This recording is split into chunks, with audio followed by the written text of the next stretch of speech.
We're not enemies. We're neighbors.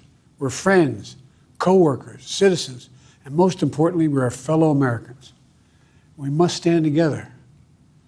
Yesterday's shooting at Donald Trump's rally in Pennsylvania calls on all of us to take a step back, take stock of where we are, how we go forward from here. Thankfully, former Trump is not seriously injured. I spoke with him last night. I'm grateful. He's doing well, and Jill and I keep him and his family in our prayers. We also extend our deepest condolences to the family of the victims who was killed. Corey was a husband, a father, a volunteer firefighter, a hero, sheltering his family from those bullets. We should all hold his family and all those injured in our prayers. Earlier today, I spoke about an ongoing investigation. We do not know the motive of the shooter yet. We don't know his opinions or affiliations. We don't know whether he had help or support or if he communicated with anyone else. Law enforcement professionals, as I speak, are investigating those questions. Tonight, I want to speak to what we do know. A former president was shot, an American citizen killed, while simply exercising his freedom to support the candidate of his choosing. We cannot, we must not go down this road in America. We've traveled before throughout our history. Violence has never been the answer. Whether it's with members of Congress of both parties being targeted and shot, or a violent mob attacking the Capitol on January 6th, or a brutal attack on the spouse of former Speaker of the House, Nancy Pelosi, or information and intimidation on election officials, or the kidnapping plot against the sitting governor, or an attempted assassination on Donald Trump. There is no place in America for this kind of violence, or for any violence ever. Period. No exceptions. We can't allow this violence to be normalized. You know, the political record in this country has gotten very heated. It's time to cool it down. We all have a responsibility to do that. Yes, we have deeply felt strong disagreements. The stakes in this election are enormously high.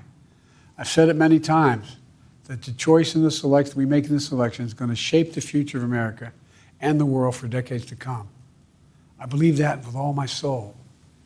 I know that millions of my fellow Americans believe it as well. And some have a different view as to the direction our country should take. Disagreement is inevitable in American democracy. It's part of human nature. But politics must never be a literal battlefield, or God forbid, a killing field. I believe politics ought to be an arena for peaceful debate, to pursue justice, to make decisions guided by the Declaration of Independence and our Constitution.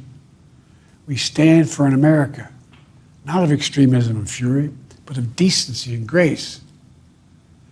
All of us now face the time of testing as the election approaches. And the higher the stakes, the more fervent the passions become. This places an added burden on each of us to ensure that no matter how strong our convictions, we must never descend into violence. The Republican convention will start tomorrow. I have no doubt they'll criticize my record and offer their own vision for this country.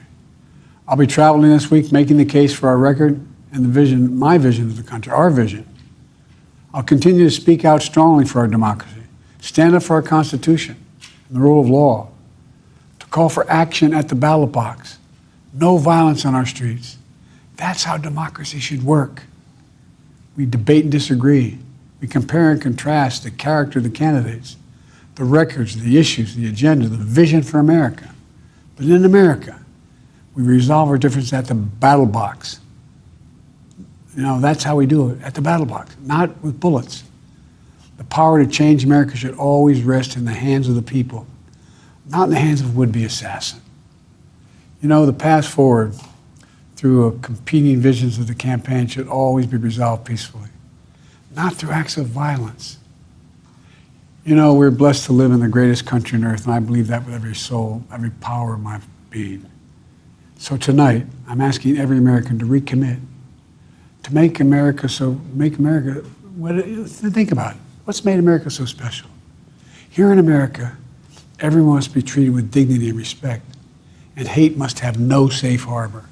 Here in America, we need to get out of our silos, where we only listen to those with whom we agree, where misinformation is rampant, where foreign actors fan the flames of our division to to shape the outcomes consistent with their interests, not ours.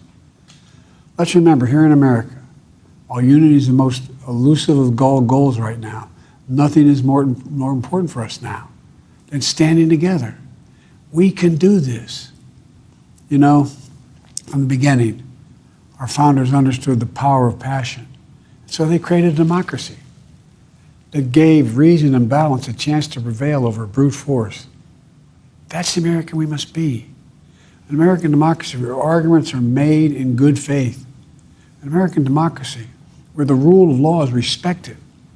An American democracy where decency, dignity, fair play aren't just quaint notions, but living, breathing realities. We owe that to those who come before us, to those who gave their lives for this country. We owe that to ourselves. We owe it to our children and our grandchildren. Look, let's never lose sight of who we are. Let's remember we are the United States of America. There is nothing beyond our capacity when we do it together. God bless you all, and may God protect our troops.